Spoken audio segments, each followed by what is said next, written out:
자, 일단 우리 힘찬 구호를 외치고 오늘 수업을 들어가도록 하겠습니다. 구호 준비! 재미있는 성경 이야기 캐스켓 MT! 야, 우리가 오늘이 한 13주째인가요? 와, 이제 딱 됐네요. 이제 구호가 딱 구호 준비. 야! 아주 좋습니다. 이제 뭐 연습할 것도 없고 이제 너무너무 잘 되는 것 같습니다. 자, 우리 간단히 복습하고요. 오늘은 우리가 지난주에 예수님의 제자 12명 다 기억나십니까? 우리 지난주 수업 들어보신 분들은 아마 쉽게 외우는 방법들을 우리가 터득했기 때문에 12명 다 기억하고 있으리라 믿어 의심치 않지만 일단 우리 복습하고 예수님의 12제자 하고 그 다음 오늘 진도를 나아갔으면 좋겠습니다. 자, 먼저 신약 성경에는 5개의 큰 사건만 기억하면 신약 성경을 다 꿰을 수 있습니다. EMPTY 우리는 이 약자만 따라가면 그 신약 성경이 쫙 그려지는데요. expectation 대망의 시대입니다. 이 대망의 시대는 신약 마태복음이 시작하기 이전에 말라기 이후에 그 430년간의 중간사라고 말하는 그 중간기를 이야기합니다. 그래서 대망의 시대에 하나님께서 어떠한 나라들에 의해서 어떠한 제국을 일으켜냈고 예수님을 더 대망하게 되었다는 사건 나눴고요. 두 번째, 이 M은 뭐죠? 네, 메시아 시대입니다. 네, 메시아 시대 기원전 6년부터 그리고 예수님 돌아가신 기원 후 33년까지가 메시아 시대. P는 뭐죠? 펜타코스트, 네, 오순절 시대입니다. 펜타코스트가 오순절이에요. 그래서 예수님 돌아가신 33년부터 65년까지 오순절 그 이제 마가의 다락방 사건에서 성령께서 강하게 역사하시는 일들이 벌어지죠. T는 뭐죠? 예, 맞아요. 우리 소원이가 맞췄어요. 예, teaching 가르침의 시대입니다. 예, 그래서 기원 후 33년부터 95년까지 그 오순절에 성령 충만했던 사람들이 막 흩어져서 정말 이제 이방인들에게 그런 놀라운 그 전도와 부흥의 그런 역사가 이루어지게 되죠. Y는 뭐죠? 제일 길어요. 맞아. 야, 우리 소원이가 기가 막히게 캐스켓 수업을 제일 잘하고 있어요. Yet to come. 그래서 정확히 들었어요. 소원이는 천재가 틀림없습니다. 예, 아직 임하지 않은 시대입니다. 95년부터 예수님께서 다시 오실 그 재림 때까지 우리가 이렇게 모여서 우리가 함께 나누어 보았습니다. 자, 우리가 앞서 말씀드린 대로 오늘은 수업 본 진도에 나가기 전에 예수님의 12제자에 대해서 우리가 한번 복습했으면 좋겠어요. 여러분, 예수님의 12제자 늘 헷갈리셨죠? 근데 우리 아버지 3명만 외우면 좋다 그랬어요. 누구였죠? 요한의 아들 시모나. 예, 누구요? 요한의 아들. 그 다음에 여기 세베대의 아들. 그 다음에 네, 알페오. 자, 요한, 세베대, 알페오. 일단 이렇게만 딱 적여놓으면요, 예, 그 다음은 되게 쉽다 그랬어요. 요한의 아들, 세베대의 아들, 알페오의 아들. 그래서 이 2명씩 있어요. 그래서 요한, 세베대, 알페오 한 다음에 그 다음에 누구요? 시몬. 예, 시몬. 그 다음 예, 야고보. 시몬, 야고보. 그 다음 여기 유다. 예, 시몬, 야고보, 유다 하면 돼요. 제가 왜 가룟 유다를, 이 둘이는 형제가 아니에요. 이렇게만 이제 형제인데, 여러분 왜 가룟 유다를 여기다 놨는지 아십니까? 가룟 유다의 아버지 이름이 시몬이에요. 그러니까 이 같은 제자 말고요. 그냥 이름이. 그래서 그러니까 시몬의 아들 가룟 유다예요. 예, 시몬의 아들 유다. 예. 그리고 자, 시몬, 야고보, 유다 한 다음에 시몬의 동생 누구죠? 유명한 친구? 안드레아. 네, 안드레아 있고요. 야고보의 또 동생 누구죠? 요한. 네, 야고보의 형제 요한. 예, 다 어부입니다. 어부. 자, 그 다음에 다데오예요. 디귿. 네, 디귿으로 시작하는 제자 두 글자 누가 있었죠? 도마. 그 다음 미음으로 시작하는 제자 마태. 그 다음에 미음 다음 비읍이에요. 비읍은 빌립. 그 다음에 바돌로메. 끝. 야, 한 주 동안 다 기억하고 계셨네요. 네, 역시 선생님이 좋은 건지 학생들이 좋은 건지 아무튼 네, 이 예수님의 12제자 우리 진원이도 한 번만 더 보면 다 외울 수 있겠죠. 예, 예수님의 12제자 한 번 외워두면 평생 써먹을 수 있어요. 자, 가보겠습니다. 다시 복습. 예수님의 12제자 아버지 3명 누구였죠? 요한, 그 다음에 세베대, 그 다음 예, 알페오의 아들, 요한 세베대 알페오의 아들들을 기억하시면 됩니다. 자, 이렇게 3명 써놓고 그 다음 2명씩 시몬 시몬, 그 다음에 야고보 야고보, 그 다음에 유다 유다. 네, 시몬 시몬, 야고보 야고보, 유다 유다를 적어 두시고, 자, 그 다음에 이제 형제 시몬의 베드로의 형제 안드레아, 야고보의 형제 요한, 그 다음에 다데오잖아요. 디귿. 그래서 디귿 도마. 그 다음에 마니까 마테, 그 다음에 미음 다음 비읍이에요. 그래서 빌립, 그 다음에 바돌로메. 끝. 네, 예수님의 12제자는 이제 우리 세종중문교회 교인이라면 더 이상 예수님의 12제자에 대해서 헷갈리지 않습니다. 네, 넘어가기 전에 한 번만 더 복습하고 넘어갈게요. 예수님의 12제자를 기억해야 될 때 알아야 될 것, 아버지 3명을 기억했으면 좋겠어요. 요한의 아들 시모나, 네, 요한. 네, 그 다음에 세베대의 아들 알페오의 아들이에요. 자, 그 다음에 나눌 거 시몬 시몬, 야고보 야고보, 그 다음에 유다 유다. 예, 유다 유다. 예, 유다를 시몬 옆에 적어놓은 이유는 유다의 아버지가 시몬이에요. 그래서 시몬의 아들 가룟 유다이고, 자, 그리고 베드로의 형제 안드레, 야고보의 형제 요한, 예, 그리고 이제 다데오니까 디귿이니까 도마, 그 다음에 마테, 미음 다음 비읍이니까 빌립, 바돌로메. 이렇게 해서 우리가 쭉 정리해 보도록 하겠습니다. 자, 오늘은요, 이제 오늘하고 다음 주까지 이어지게 될 것 같은데요. 오늘하고 다음 주에는 이제 예수님의 행적을 그냥 쭉 따라갈 거예요. 어쩌면 우리가 이미 다 알고 있고 이미 친숙한 그러한 이제 사건들인데요. 예, 그래도 예수님께서 어떻게 행하셨고 무엇을 행하셨는지 우리가 쭉 예수님 행적을 한번 따라갔으면 좋겠습니다.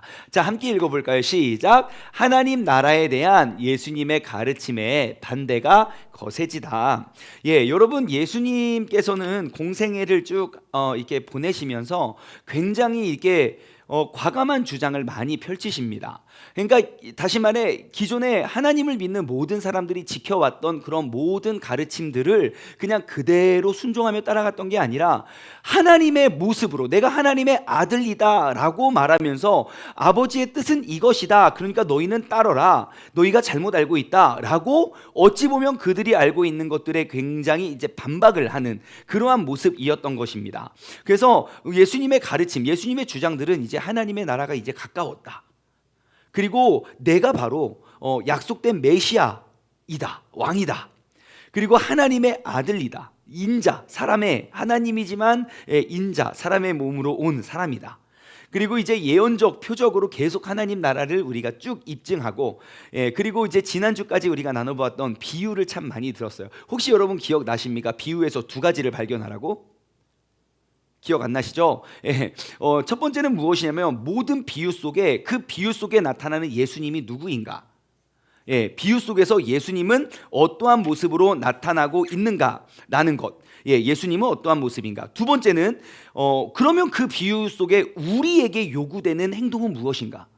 우리가 그 비유를 통해서 그래서 우리가 어떻게 행동하고 어떻게 살아야 되는가? 여러분, 모든 비유를 보실 때 그 속에서 발견하는 예수님은 누구고, 그래서 그 비유를 통해서 우리가 어떻게 해야 되는지를 꼭 발견하면서 보시길 원해요. 그래서 이제 비유로 하나님 나라를 선포했고요. 그리고 자신의 말을 듣는 사람들에게 이제 너희는 꼭 회개하고 이제 예수님 믿고, 예, 우리가 그러니까 회개하고 침례받고 성령을 선물로 살으라고, 성령의 열매를 맺으면서 살으라고 쭉 이렇게 가르쳤습니다. 그런데 이제 그것 말고 이제 본인들이 지켜왔던 그러한 모든 사람들에게 이제 반대가 엄청 거세지게 되었죠. 예, 반대가 굉장히 커졌고요. 예, 그래서 이제 결국 이제 예수님을 잡아 죽이는 경지에 이르게 되죠. 자, 다음 우리가 함께 나눠볼 사건은요. 함께 읽어볼까요? 시작. 예수님의 권위, 오직 하나님 외에 누가 능히 죄를 사하겠느냐. 이제 마태복음 9장 1절에서 8절까지의 내용입니다. 여러분, 복음서의 저자들은요, 예수님께서 그의 가르침과 그의 지혜가 도대체 어디서 왔느냐, 그 복음서를 기록한 모든 사람들은 하나님으로부터 왔다고 이야기를 합니다. 그리고 예수님의 가르침을 받은 사람들은요, 모두가 하나같이 야, 진짜 도대체 야, 이거 요셉과 마리아의 아들 아니야? 야, 그 형제들도 우리가 다 알고 있는데 도대체 이런 건 누가 가르쳐 준 거야? 어디서 왔어? 라고 사람들은 계속 이제 의문을 갖게 만드는 그렇게 되지요. 그래서 예수님의 가르침은요, 산상수훈 가르침을 딱 끝낸 다음에 그 예수님의 권위에 사람들은 놀란 거예요. 야, 이거는 그냥 일반적인 선생님들과는 너무 다른데, 그 권위. 여러분, 우리가 꼭 기억해야 될 건요, 우리가 예수 그리스도를 우리의 아버지로, 우리의 구원자로 모시는 그리스도인이라면, 여러분, 우리 안에도 우리가 발견해야 될 것은 무엇입니까? 말씀의 권위가 우리 가운데 회복이 돼야 됩니다. 우리가 하나님의 자녀라면, 우리가 이 말씀을 쫓고 말씀대로 살아가는 사람이라면, 여러분, 우리에게도 하나님 말씀과 그 능력에 대한 권위가 우리 안에서 회복되어져야 할 줄 믿습니다. 말씀에 대한 권위는 어디서 생기는지 아십니까?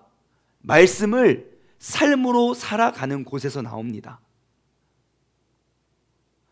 부모님이 그것을 행하지 않고 말로만 자녀를 가르치면 자녀들은 잘 그 따르기가 어려워요. 하지만 부모님이 그렇게 살아가고 있으면서 손을 내밀고 그들을 이끌어주면 그들은 따라가게 되어 있습니다. 여러분, 우리가 반드시 예수 그리스도의 권위, 그 하나님 외에 누가 능히 죄를 사하겠느냐? 맞아요. 그럼 우리가 이 모습을 바라보며 우리도 그 예수님의 능력, 그 말씀의 능력과 그 권위를 우리가 회복했으면 좋겠습니다. 여러분, 예수님의 말씀에는요, 정말 자연, 풍랑을 잠재우는 것, 그러니까 바다와 파도도 예수님의 말에 순종을 했죠. 그리고 군인들도 이제 많은 군인들도 예수님의 그러한 능력과 권위에 대해서 순종을 하고요. 그리고 신적 권위로 이제 나로 말미암아 이제 죄 사함을 받을 수 있다, 죄를 씻어낼 수 있다, 이런 것도 가르치시고요. 그리고 이제 결정적으로 내가 하나님의 아들이라고 이야기한 것이 바로 사람들에게는, 이제 종교 지도자들에게는 이것은 신성 모독이다라고 이야기하죠. 모든 병든 자들에게도 예수님은 그 하나님의 권위로 선포하십니다. 일어나 걸어라, 나와라, 네 침상을 가지고 가라. 우리도 그러한 권위가 회복되었으면 좋겠어요. 어떤 특별한 우리가 막 특별한 사람, 특별한 때에만 일어나는 것이 아니라 항상 삶의 모든 여정 속에 믿음으로 우리가 선포할 수 있는 그 말씀의 권위를 회복했으면 좋겠습니다.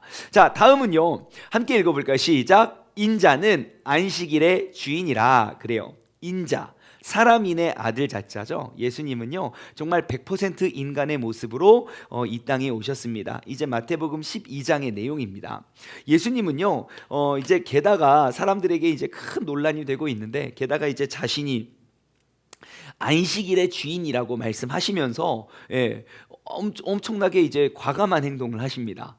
모든 사람들이 안식일 날 그 모세에게 주었던 그 계명만 알고 있었던 터라, 그래서 안식일은 아무것도 하지 않아야 됩니다.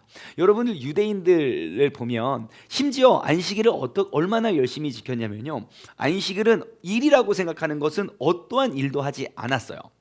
그래서 여기서 예를 들어 저기까지 걸어가는 게 예를 들어 100걸음이 그냥 편하게 걸어갈 수 있는 게 100걸음이에요. 근데 걸음걸이도 많아지면 나에게 1이 되잖아요. 그러면 101걸음이 걸리면 1이 되는 거예요.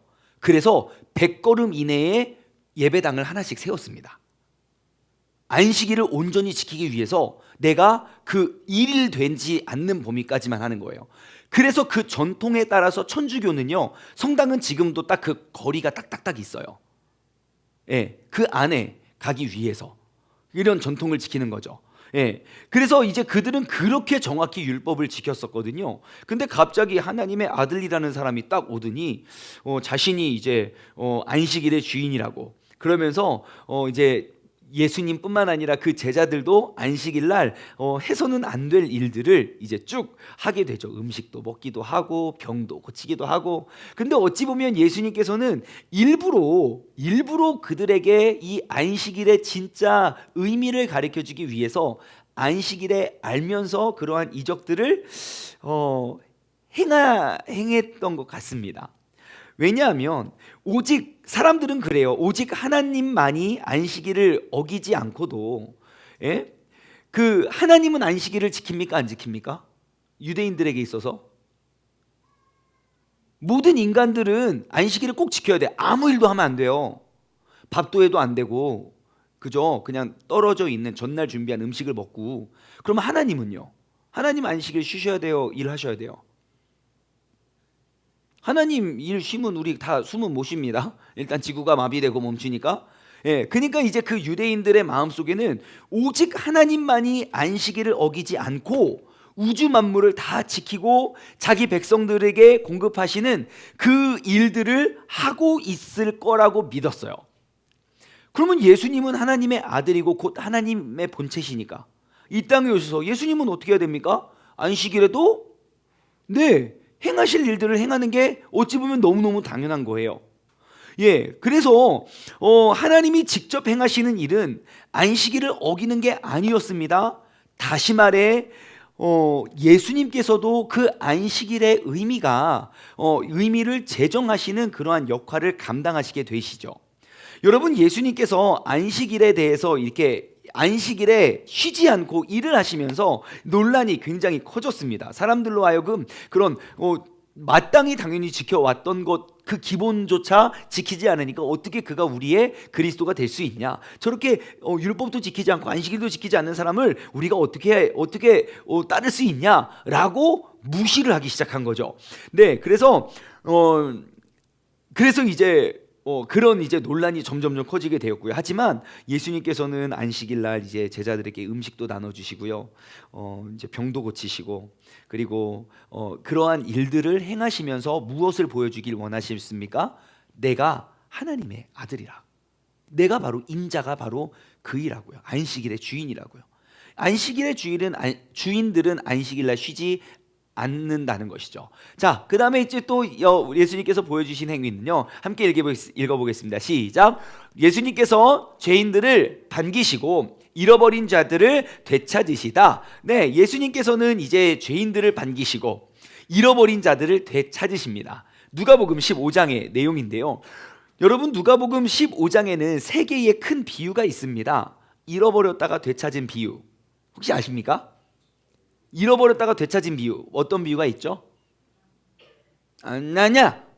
뭐요? 드라크마. 잃은 드라크마, 그죠? 은화. 잃은 드라크마 비유. 몇 개 중에 몇 개를 잃어버렸습니까? 10개 중에 하나 잃어버렸어요. 또 누구요? 문화가 드라크마 비슷해요. 그런 거예요. 이거 그거고. 그 다음에 잃은 양. 잃은 양. 양이 몇 마리였어요? 100마리 중에 한 마리를 잃어버려요. 자, 잃은 양의 비유, 그 다음에 잃은 드라크마의 비유, 그 다음 탕자. 몇 명 중에 몇 명이죠? 2명 중에 1명. 여러분, 누가복음 15장에서 지금 이야기하고 있는 게 뭔지 아시겠죠? 100개 중에 하나, 10개 중에 하나, 2개 중에 하나. 근데 이 세 개의 비유가 완전히 똑같은 컨셉, 똑같은 프레임, 똑같은 메시지예요.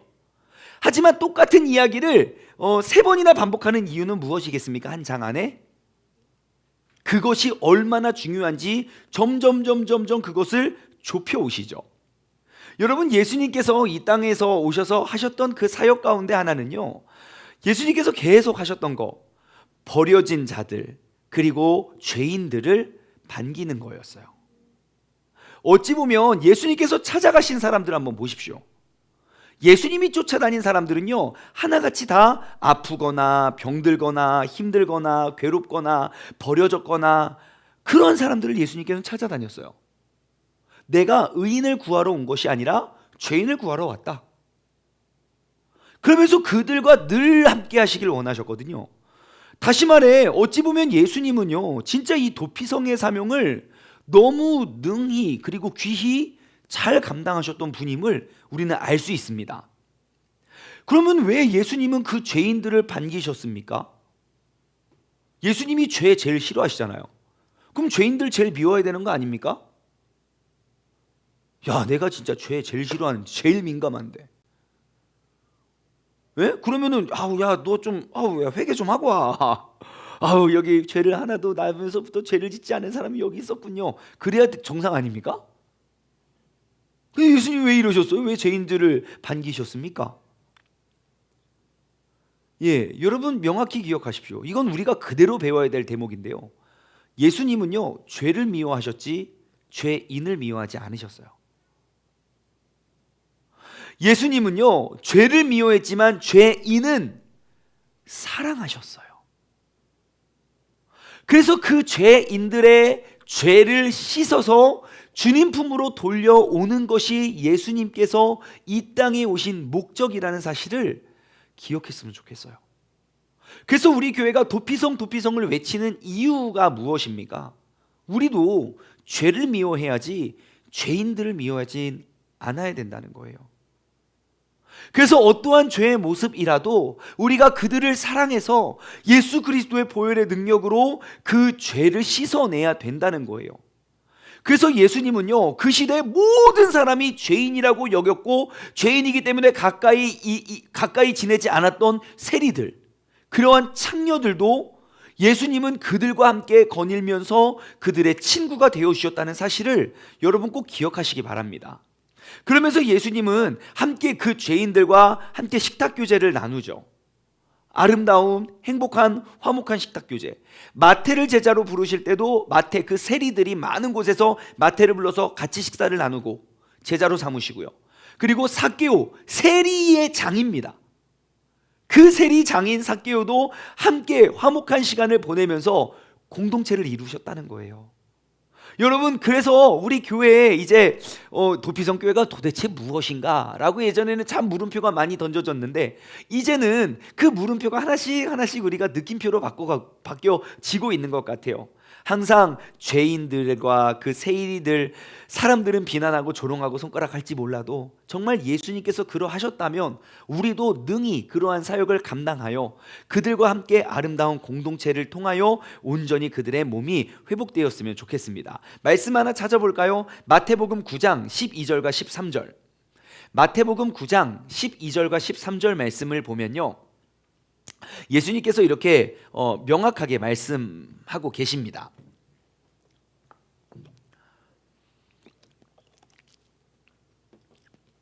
함께 읽어볼까요? 시작. 예수님께서 들으시고 이르시되 건강한 자에게는 의사가 쓸데없고 병든 자에게라야 쓸데있느니라. 너희는 가서 내가 긍휼을 원하고 제사를 원하지 아니하노라 하신 뜻이 무엇인지 배워라. 나는 의인을 부르러 온 것이 아니요 죄인을 부르러 왔노라 하시니라. 아멘. 네, 죄인을 부르러 오셨어요. 그러면 예수님은요, 그 목적이 죄인을 부르는 것이라면 예수님이 언제가 가장 기쁘고 행복할까요? 죄인들이 돌아왔을 때겠죠. 죄인들이 돌아왔을 때. 그래서 죄인들이 돌아왔을 때 기쁨의 축제를 하고 있는 모습이 누가복음 15장에 똑같이 기록되어 있어요. 여러분, 첫 번째 비유, 잃은 양 비유죠. 100마리 중에 한 마리를 잃어버렸어요. 제가 옛날에 설교할 때 그 목자의 기질에 대해서 쭉 나눠드린 적이 있어요. 여러분, 좋은 훌륭한 목자는 한 주인의 양만 치는 게 아니라 양이 뭐 한 사람이 막 100마리, 1000마리 갖고 있지 않잖아요. 다 뭐 2마리, 3마리, 10마리, 20마리 이렇게 갖고 있잖아요. 그러니까 유능한 목자일수록 많은 양들을 거느리는 거예요. 그런데 내가 유능한 목자면 그러니까 한 5집, 6집의 양을 다 치겠죠. 예, 능력에 따라서 많은 양을 보겠죠. 그러면 그 목자의 사명은 뭐냐면 그 모든 양들의 기질과 그런 거를 다 파악하고요. 혹시 양을 잃어버리잖아요. 그러면 그 양을 끝까지 추적해서 찾아와요.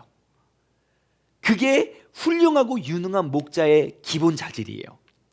만약에 양을 잃어버렸는데, 그러니까 그 목자들은, 그 목동들은 그들의 특기는 뭐냐면 그 양의 발걸음, 발자국을 쫓는 게 그들의 특기인 거예요. 그래서 어떻게든 찾아가요. 그런데 진짜 잃어버렸어요. 잃어버린 양이 예를 들어 막 짐승들에게 잡혀먹었어요. 그러면 그 양의 뜯겨진 털이라도 갖고 와야 인정을 받았다고 해요. 자, 그래서 잃어버리지 않은 99마리의 양을 두고 한 마리를 찾으러 갑니다. 여러분, 그 비유에서 목자는 누굽니까? 예수님이죠. 예수님은 어떠한 분이세요? 잃어버린 한 마리를 찾아 떠나시는 분이에요. 그리고 그 잃어버린 양을 발견했을 때 기뻐서 어떻게 데리고 옵니까? 후드로 패면서, 이놈 자식, 내가 너 때문에 이게 얼마나 고생했는지, 이놈 자식이 에휴 막 그러면서 쥐어 패면서 오시죠? 아니요. 양을 이고 오세요. 그리고 그것을 찾아왔을 때 그 이후에 뭐 합니까? 잔치를 열어요. 모이라고 내가 잃어버린 것을 찾았다고.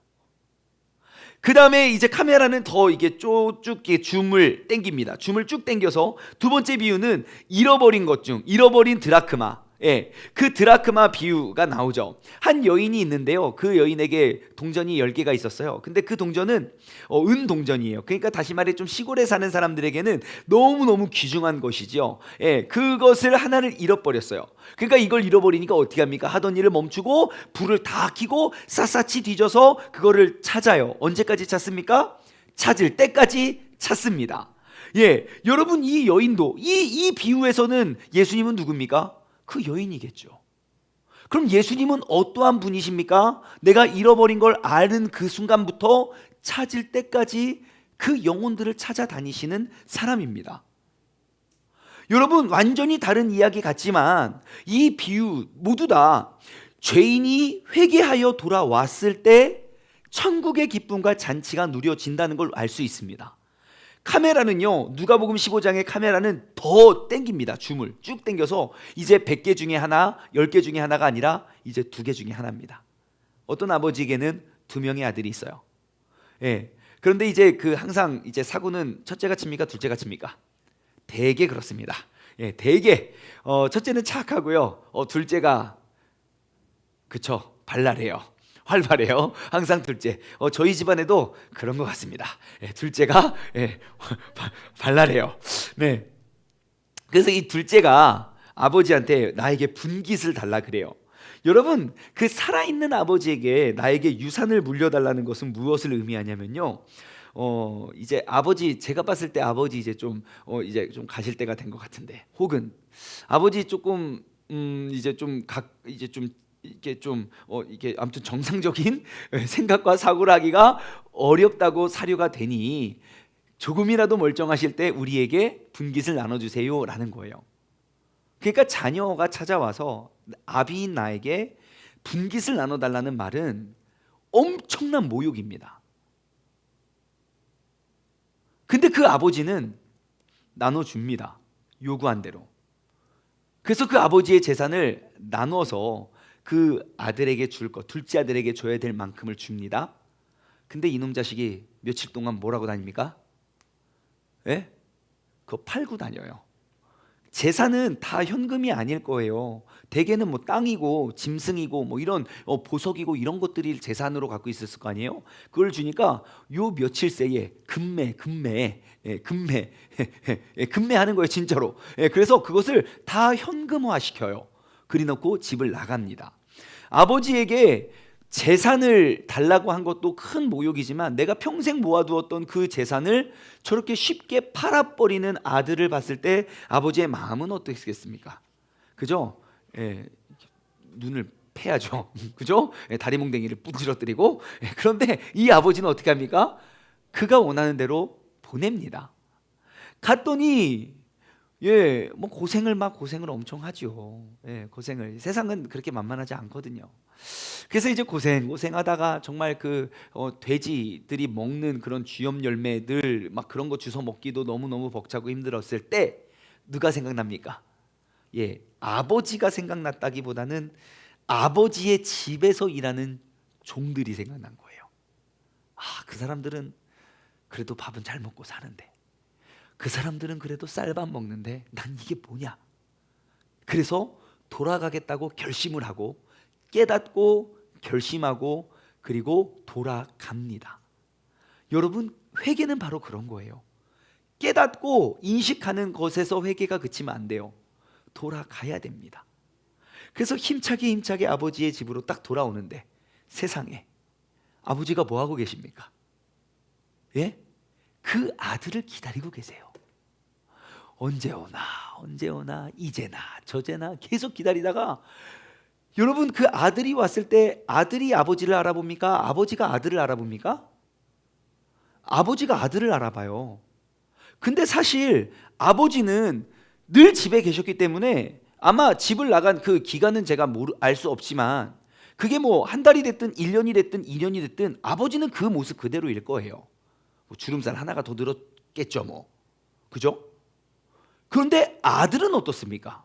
평생 그 부잣집에서 잘 먹고 잘 살던 아이가 나가서 먹을 것이 진짜 먹을 것이 없어서 그 돼지나 먹는 그러한 음식으로 끼니를 간신히 이렇게 때우다가 그것도 먹을 것이 없어서 그것조차 주지 않아서 내가 굶어 죽겠구나 싶어서 돌아가는 아들의 모습이 어떻겠습니까? 아마 아버지는 평생 내 아들이 그러한 몰골로 다닌 적을 본 적이 없을 겁니다. 근데 저 멀리서 터벅터벅 걸어오는 그 모습을 보고 아버지는 먼저 발견합니다. 이건 내 둘째 아들이다. 그래서 어떻게 합니까? 달려가서 딱 아들을 끼안습니다. 여러분, 이 아버지의 사랑은요, 정말 구약 성경 내내 우리에게 보여주시는 그 하나님의 사랑을 그냥 그대로 보여주십니다. 하나님은 어떠한 분이십니까?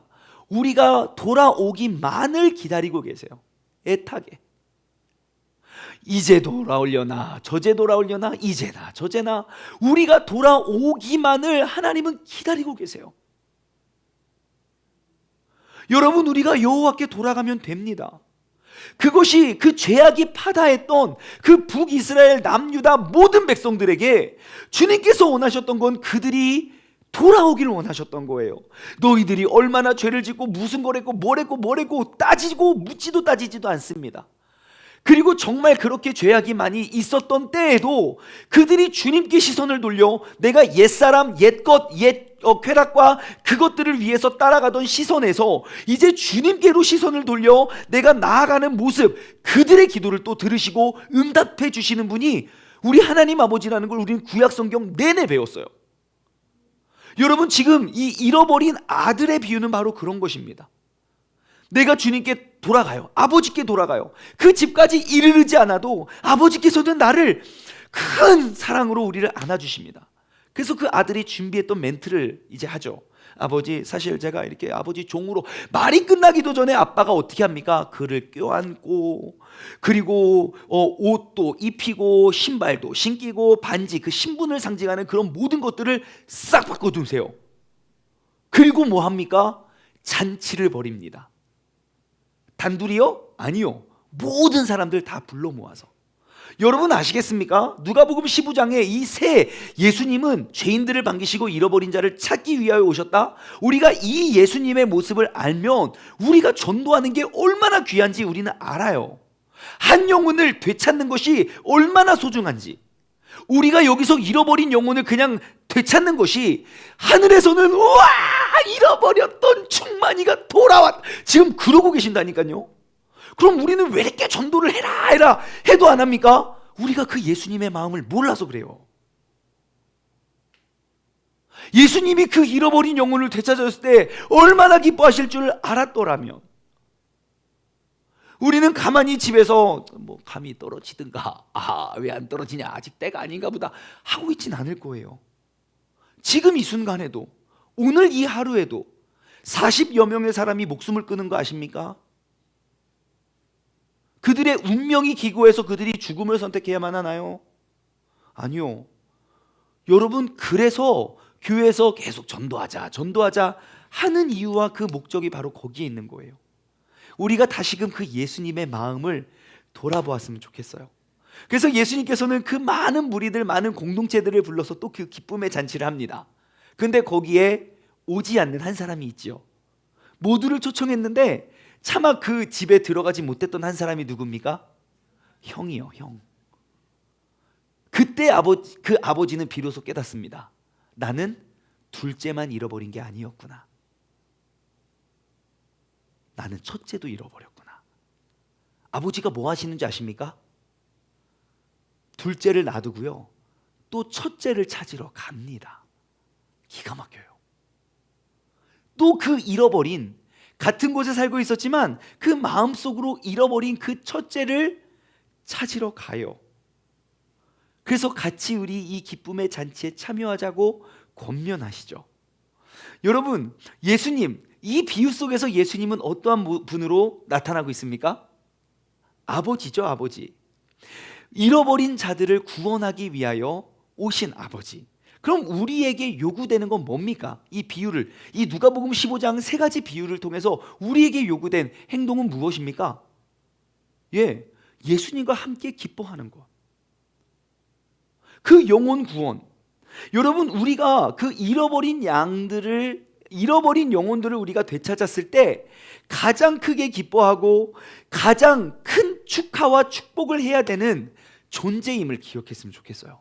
여러분, 오늘 이 시간 우리가 다시 한번 내 안에 잃어버린 것들을 되찾고 회복했을 때의 기쁨을 한번 표현을 한번 해보도록 하겠습니다. 지금 영상을 통해 보시는 분들도 한번 내가 잃어버린 걸 찾았다, 그 예수님의 표정을 똑같이 하는 겁니다. 준비. 자, 잃어버린 것들, 잃어버린 그 아들이 돌아온다, 그걸 발견했다. 하나 둘 셋. 아멘 아멘. 예. 예수님의 모습과 똑같죠? 예수님이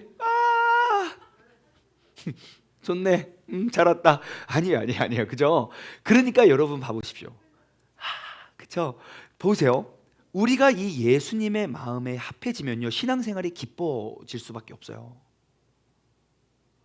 특히 요즘에는 얼마나 잃어버린 사람들이 얼마나 많습니까? 돌아가려 하지 않는 잃어버린 양들이 더 많을 거예요.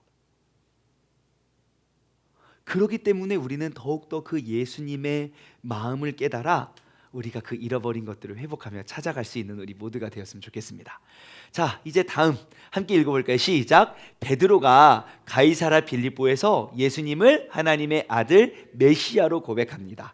자, 이제 이 복음서에 이제 정말 이제 정점, 이제 클라이막스로 점점점 올라가고 있습니다. 자, 여러분, 지금 예수님에 대한 그 적대감이 고조되는 와중에 예수님과 제자들이 어디에 가냐면요, 그 북쪽 지역 가이사랴 빌립보 지역에 갑니다. 그 가이사랴 빌립보는요, 전에도 많이 말씀드렸듯이 가이사 아구스도, 풀네임은 그래요. 가이사 아구스도를 디비필리우스가 뭐냐면요, 신의 아들. 그러니까 가이사 아구스도, 가이사 아구스도는 그 로마 제국의 황제입니다. 로마 제국의 황제를 위해서 헤롯이 준비한 그 도시인 거예요. 세운. 그러니까 그 도시의 특징은 그 황제의 모습, 동상들, 그를 위한 특별한 신전과 그 동상의 모습을 군데 배치한 정말 멋지고 화려한 도시를 세웁니다.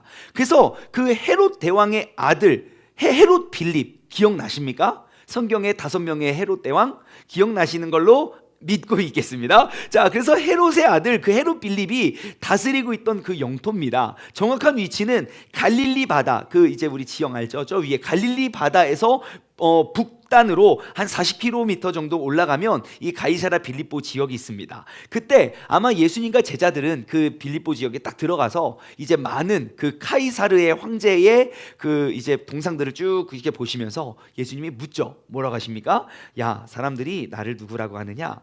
그러니까 이제 더러는 침례 요한이요, 더러는 엘리야요, 더러는 선지자 중에 한 명이리다 라고 해요. 그렇구나. 또 물으세요. 3년간 동거동락했던 제자들, 과연 그들은 나를 뭐라고 이야기할까? 물으세요. 그래? 야, 그러면 너희는 나를 누구라고 하느냐? 그러니까 이제 베드로가 끝내주는 대답을 합니다. 주는 그리스도시요 살아계신 하나님의 아들이시니이다 그래요. 와, 야, 내가 이 반석 위에 나의 교회를 세우겠다 막 엄청나게 칭찬을 하세요. 그리놓고 조금 있다가 또 혼내세요. 이는 사탄이라고 마귀라고 혼내기도 하지만, 자, 그러면 여기서 우리가 이 베드로의 고백 속에서 우리가 잠깐 멈춰서 한번 생각했으면 좋겠어요. 여러분, 솔직히 한번 대답해 보시죠. 정직하게. 여러분은 예수님을 누구라고 고백합니까? 그냥 내가 지식의 고백 말고요, 내 삶의 고백이요. 예수님은 나는 예수님을 뭐라고 고백합니까? 주여 아버지. 선지자 중에 한 명입니까? 아니면 우리 교회 담임 목사님의 구원자입니까? 아니면 베드로의 하나님입니까? 예수님 누굽니까? 여러분, 우리가 항상 이러한 물음을 던졌으면 좋겠어요. 과연 예수님은 나에게 어떠한 분인가? 오늘 새벽 예배 말씀 때 나눴잖아요. 여러분, 베드로는 예수님을 배신할 마음이 1도 없었습니다. 그런데 예수님이 그러니까 하루도 못 견뎌요. 내가 예수님을 잡아가는 사람을 위해 칼을 꺼내 귀를 잘라냈던 그 담대한 그 무리 속에서 그 용기 있는 사람이요, 예수님을 3번이나 배신해요. 그날 같은 날. 진짜 나쁜 놈 아닙니까? 근데 왜 그랬습니까? 그러면 한번 질문을 저는 반대로 해봤어요. 어떻게 하면 베드로는 예수님을 배신하지 않았을까요? 딱 한 가지만 하면 됩니다. 예수님의 시선이 느껴졌으면 베드로는 절대 배신하지 않았습니다. 예수님의 시선. 3번 부인하고 예수님이랑 눈이 딱 마주치거든요. 그때 회개해요. 여러분, 우리가 주님을 늘 떠나지 않으면 내가 강해서 내 믿음이 좋아서가 아니라 그분이 나에게 힘이 되기 때문에 우리는 그 주님과의 시선을 계속 맞춰야 돼요. 예수님은 나에게 어떠한 분인가? 지금 이 어려움과 이 사건 속에 예수님은 지금 나를 어떻게 보고 계시는가? 나는 믿음으로 어떻게 행동해야 되는가? 여러분, 예수님은 내 삶의 어떠한 부분을 담당하고 계시는지 여러분 끊임없이 우리가 쉼없이 묻고 점검할 수 있는 우리 모두가 되었으면 좋겠습니다. 그리고 이 자리에 있는 우리 모두는요, 베드로와 같이 예수님은요 하나님의 아들, 나의 구원자이심을 여러분 고백하면서 우리가 나아갔으면 좋겠습니다. 자, 다음 거 읽어볼까요? 시작. 예수님은 메시아가 반드시 고난당하고 죽고 살아나야 할 것을 가르치십니다. 이제 마가복음 8장의 내용인데요, 이제 베드로의 위대한 신앙 고백 후에 이제 예수님은 이제 대부분의 시간들을 제자들과 함께 이제 많은 시간을 보냅니다. 보내면서 이제 앞으로 있을 일들에 대해서 계속 가르치세요. 이제 앞으로 내가 고난을 당하고 죽고 다시 부활할 것이라는 것을 이제 계속 여러 차례 이제 가르쳐 주시는데요. 이제 마태복음 16장에 보면요, 이제 베드로와의 대화가 있는데요. 이제 16장 21절과 22절, 마태복음 16장 21절과 22절에 보면 이런 말씀이 있어요. 이제 예수님이 예루살렘으로 올라가서 장로들과 대제사장들과 서기관들에게 많은 고난을 받고 죽임을 당하고 제3일에 살아날 거야 라고 가르치시거든요. 그때 베드로가 뭐라고 합니까? 그때 베드로가 주여 그리 마옵소서, 이 일이 결코 주님께 미치지 아니하겠나이다 그래요. 그러니까 예수님이 베드로한테 또 뭐라고 합니까? 이 사탄아 물러가라 막 그래요. 아니, 조금 방금 전에 주는 그리스도시요 살아계신 하나님의 아들이라고 자 베드로 멋져 그러다가 예수님 고통당하신다고 하니까 주님께 그런 일이 일어날 수 없어요. 그러니까 이 마귀를 이거 저기를 해야 된다고. 그렇죠. 여러분, 예수님께서 이 땅에 오신 목적은 바로 우리의 모든 죄를 다 짊어지고 고통을 당하기 위하여 이 땅에 오셨다는 그 사실을 여러분 꼭 기억하시기 바랍니다. 자, 그리고 나서 이제 누가복음 9장으로 넘어가면 이제 또 이러한 사건이 일어납니다. 시작. 변화되신 예수님, 모세와 엘리야가 예수님의 탈출을 논하다. 우리가 흔히 알고 있는 그 변화산 사건이라는 장면인데요. 예수님은 이제 예루살렘으로 향하고 쭉 가시다가 이제 예수님과 가까운 제자 3명 누구죠? 베드로, 야고보, 요한, 그 3명을 데리고 높은 산에 올라가십니다. 그러다가 그곳에서 이제 그들이 예수님이 완전히 변화돼요. 얼굴부터 옷까지 샤라라 이렇게 막 빛이 나요. 그래서 예수님의 얼굴은 해같이 빛나고 예수님의 옷은 환한 빛처럼 희게 됩니다.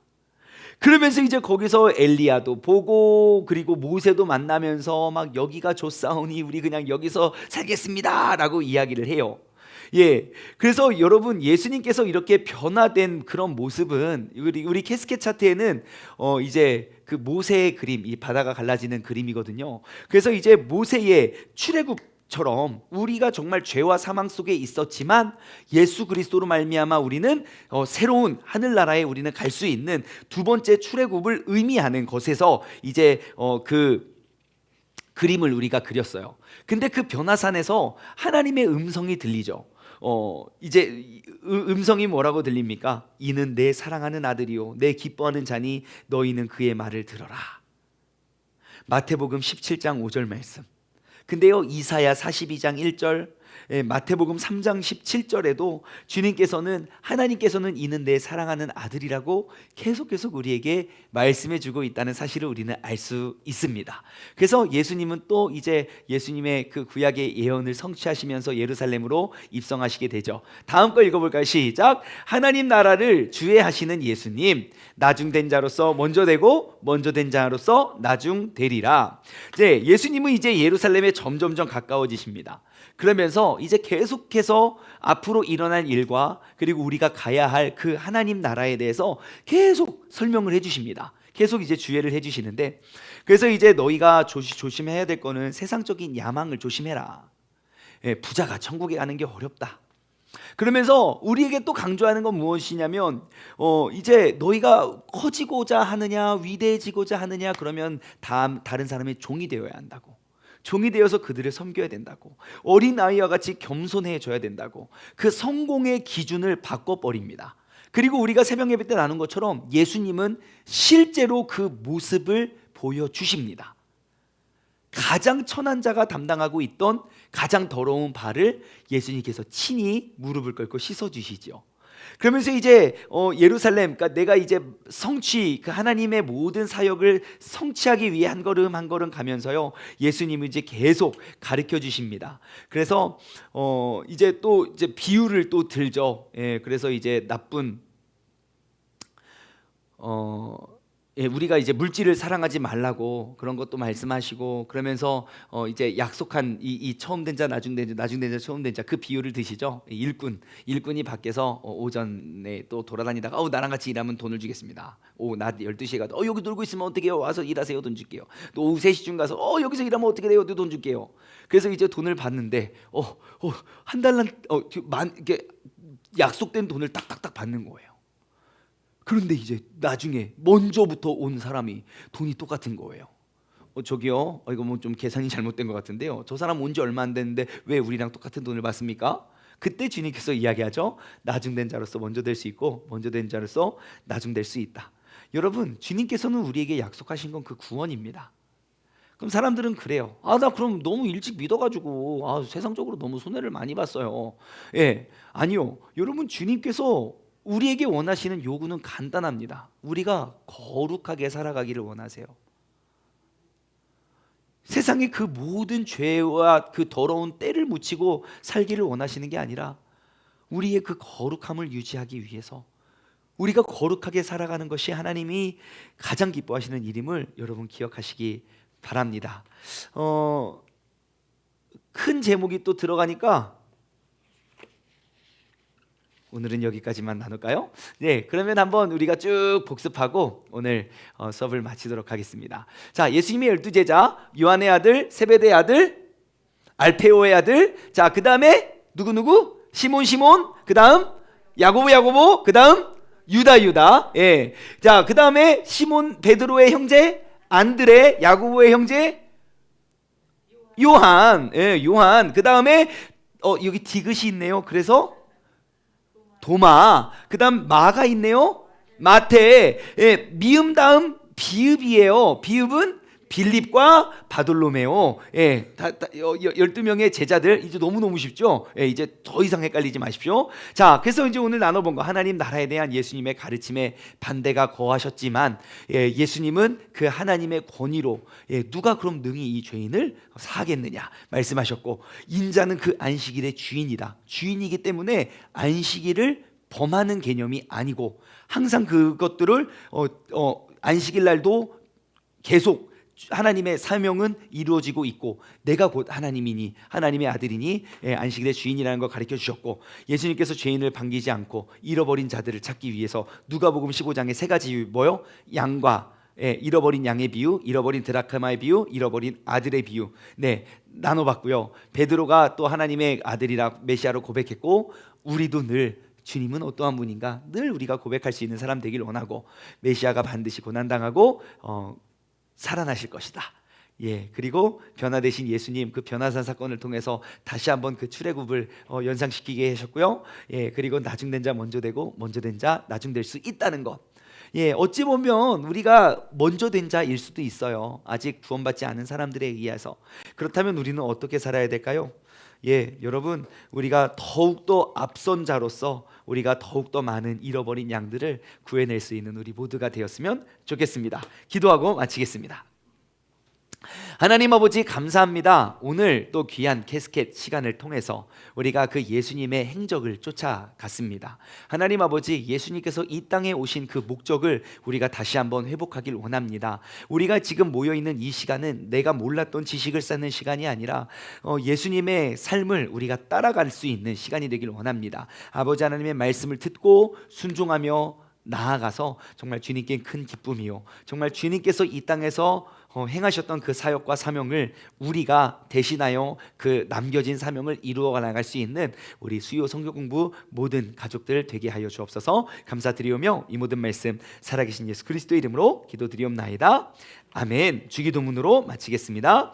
하늘에 계신 우리 아버지여, 이름이 거룩히 여김을 받으시오며 나라에 임하옵시며 뜻이 하늘에서 이루어진 것 같이 땅에서도 이루어지리이다. 오늘날 우리에게 일용할 양식을 주옵시고 우리가 우리에게 죄 지은 자를 사하여 준 것 같이 우리 죄를 사하여 주옵시고 우리를 시험에 들게 하지 마옵시며 다만 악에서 구하옵소서. 나라와 권세와 영광이 아버지께 영원히 있사옵나이다. 아멘. 아멘. 아멘. 수고하셨습니다.